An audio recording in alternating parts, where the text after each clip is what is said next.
વક્તા શ્રોતાના નિયમો, કથા કેવી રીતે કરવી એમણે ગાયું છે. કથા કોઈની પાસેથી પણ કરાવી ન લેવી, એના નિયમો આપ્યા છે. આ વ્યાસપીઠ ઉપર કોણ બેસે? આજે જોઈએ છે વ્યાસપીઠની મર્યાદાઓ છિન્ન ભિન્ન કરી દીધી છે સમાજે. ગમે તેને મજા આવે લઈ આવે છે. નહીં, જો ભાગવત ને શાસ્ત્રોને અનુસરતા હો તો ક્યારે એના મહાત્મ્યમાં નજર કરજો. 6ઠા અધ્યાયના મહાત્મ્યની અંદર જે શ્લોકો દીધા છે એ એમના કયો વક્તા અહીંયા બેસી શકે એના નિયમો દીધા છે. મારે મલુક પીઠાધીશ્વર રાજેન્દ્રદાસ બાપુ જગતગુરુ છે બાપુ. આજે આ વ્યાસપીઠ ઉપરથી કોઈ સાચું બોલી નથી શકતો. તકલીફ એ છે.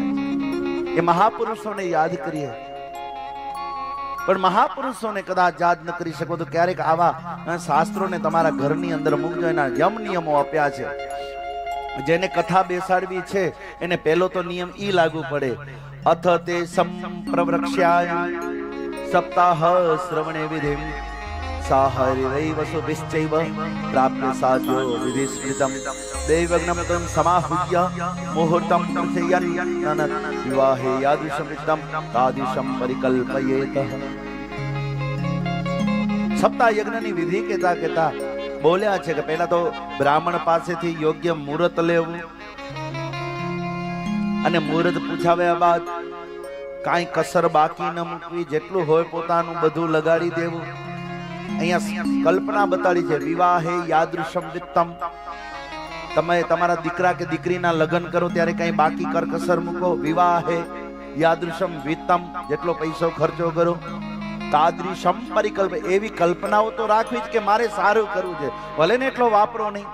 વિવાહે યાદૃશમ વિત્તમ તાદૃશમ પરિકલ્પયે, આવી કલ્પનાઓ કરીને તમે આ સમિયાણું બાંધો. અને પછી તો યોગ્ય વક્તાની પસંદગી કરીને આ વ્યાસપીઠ ઉપર એને બેસાડો. એ વક્તા કેવા આજે ઈ કહી દો. વિરક્તો વૈષ્ણવો વિપ્રો વેદ શાસ્ત્ર વિશુદ્ધિકૃત દૃષ્ટાંતો કુશલો ધીરો વક્તા કાર્યો તિ નિષ્પૃહા. આ વ્યાસપીઠ ઉપર જેને બેસાડવું હોય ને મારા સનાતનીઓ કાન ખોલીને સાંભળજો. ये कोई नहीं कहेगा शायद, आज मैं कह के जा रहा हूं. આ વ્યાસપીઠ પર એ જ બેસી શકે જે વિરક્ત છે. વિરક્ત નો મતલબ શું છે? ખાલી મોટી મોટી કથાઓ કરે એવું નહીં, અથવા તો મોટા લોકોને માન આપે, નાનાને ઘણકાવે નહીં. વિરક્ત જે કોઈમાં આસક્તિ રાખતો નથી, આ મોટો ને આ નાના, આને માન દેવું. આ કથા બધા માટે થતી હોય, બધાને ન્યાય આપી અને ઘડિયાળને જોયા સિવાય જે મુહૂર્ત આ ટોકીજના નિયમ પ્રમાણે જે કરે એને નહીં. વિરક્ત, પેલો જ નિયમ વિરક્ત હોય, સાધુ જેવું જેનું જીવન હોય વિરક્ત. બીજો છે વૈષ્ણવ. આ વ્યાસપીઠ ઉપર એ જ બેસી શકે જે વૈષ્ણવ હોય. હવે સામાન્ય લોકો વૈષ્ણવ નો અર્થ એવું કરે કે જે વિષ્ણુને માને એ વૈષ્ણવ નહીં. આટલું આપણું હલકું શાસ્ત્ર નથી. ત્યાં વિષ્ણુને માને ને શિવને ન માને, માતાજીને, એવું નહીં. જે બધા દેવોમાં સમદ્રષ્ટિ રાખતો હોય એવાની પસંદગી કરી અહીં બેસાડો. કોઈમાં એમ ન કે આ દેવ નાનો છે ને ઓલો મોટો છે. અહીંયા તો જોજો ભાગવતમાં આજે મહાદેવ આવવાના છે. સંધ્યા આરતી પૂરી થશે એટલે બાબા જોજો કેવા કૈલાસ થી આવે છે. આજે મહાદેવ की કથા.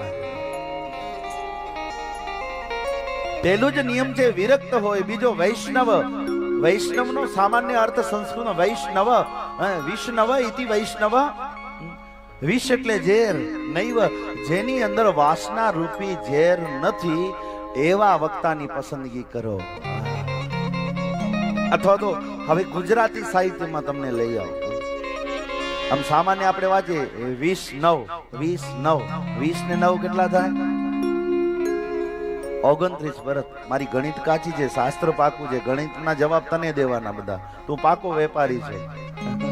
મિતેશ છે, આ વેપારીઓ એ બધી ગણતરીઓ કરે. હા, કહેવાનું પાછું 20 ને 9 29 ગુણ જેમાં હોય ને ઈ આ વ્યાસપીઠ ઉપર બેસે. જો આણે સ્વીકાર કર્યો, ફટાકડો ફૂટ્યો. વિષ્ણવ 29 ગુણવાળાને આ વ્યાસપીઠ ઉપર બેસાડો, એવો આપણું ગુજરાતી સાહિત્ય પણ કહે. એને વૈષ્ણવ કહેવાય. વિરક્તો વૈષ્ણવો વિપ્રો. હવે અહીંયા વાત આવી, બ્રાહ્મણ જ આ વ્યાસપીઠ ઉપર બેસી શકે. આ બ્રાહ્મણ સિવાય કોઈને આ વ્યાસપીઠ ઉપર બેસવાનો અધિકાર આપ્યો નથી. બ્રાહ્મણ છું એટલે નથી કેતો, આ શાસ્ત્રમાં લખેલો છે. સપ્તાહ યજ્ઞની જ્યારે વિધિ ભાગવતની મહાત્મ્યની ચાલુ છે, એમાં 20મો શ્લોક છે, તમે જોઈ લેજો. હા, આ લાઈવ ચાલુ છે એટલે કહું છું. આ 20મો શ્લોક છે, સપ્તાહ યજ્ઞ 6ઠો અધ્યાય મહાત્મ્યનો. બ્રાહ્મણ જ, વિપ્ર લખ્યું તો હજી ક્યાંક વાદ અપવાદ થાય, પણ વિપ્રો બ્રાહ્મણ જ, એના સિવાય કોઈ ઓપ્શન નથી. અને કેવું એટલે પડે છે, આ વ્યાસપીઠ ઉપર ગમે તે બેસી ગયા છે, લાયકાત વગરના ભણેલા નથી એ બેસી ગયા છે. આ પોલીસની નોકરી કરવી હોય ને તો એમાં 2, 5, 9 મહિના આપણને એક્ઝામ દેવી પડે,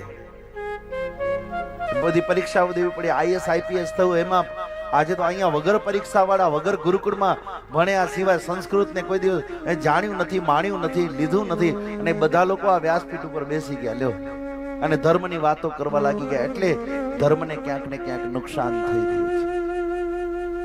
એટલે જે ભણેલા હોય, ગણેલા હોય, જેણે ગુરુકુળમાં વિદ્યા અભ્યાસ કર્યો છે, એવા લોકોને આ વ્યાસપીઠ ઉપર બેસાડો.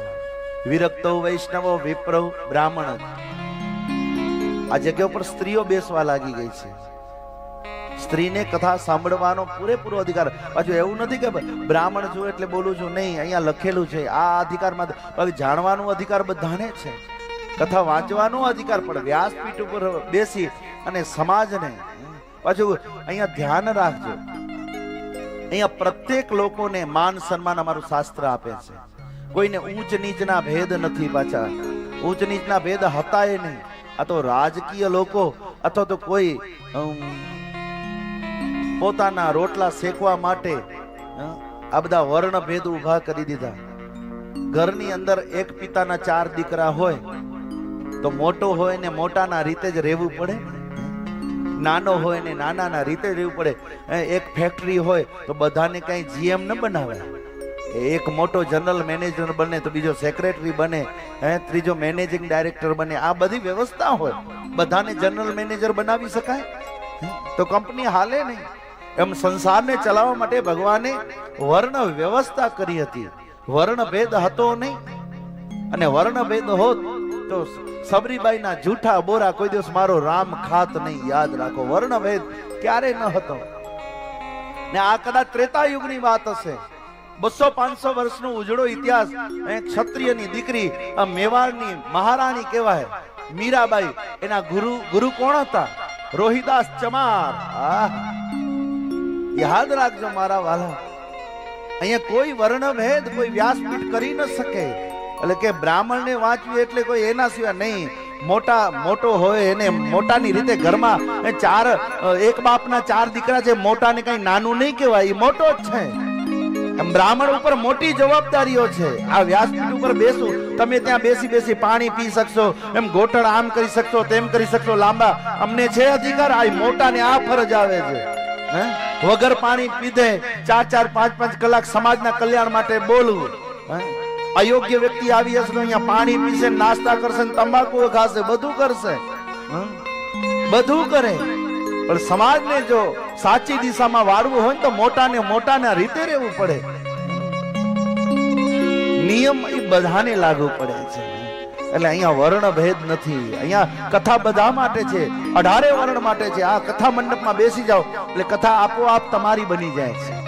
કથા કોઈની આગવી સંપત્તિ નથી, પણ નિયમો છે કે આ વ્યાસપીઠ છે. કઈ પીઠ છે? હા, વ્યાસપીઠ. આ અમે જેના ઉપર બેઠા છીએ, સનાતન ધર્મના કેટલા અવતારો છે? 24 અવતારો.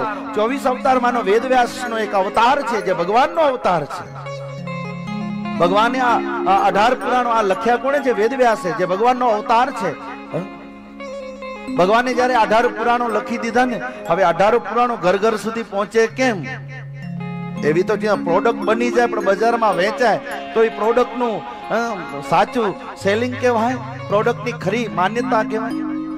18 પુરાણો રચાઈ ગયા ત્યારે વેદવ્યાસ કે આને ઘર ઘર સુધી કોણ પહોંચાડશે? ત્યારે ઋષિઓ કે અમે પહોંચાડીએ પણ અમારા માટે કોઈ સ્થાન તો જોઈએ ને. ત્યારે સ્વયં ભગવાન વેદવ્યાસ બોલ્યા હતા, આને કહેવાય છે વ્યાસપીઠ. આ વ્યાસની પીઠ છે, વેદવ્યાસની પીઠ. પીઠ એટલે વાહું, હે, પીઠ એટલે વાહું.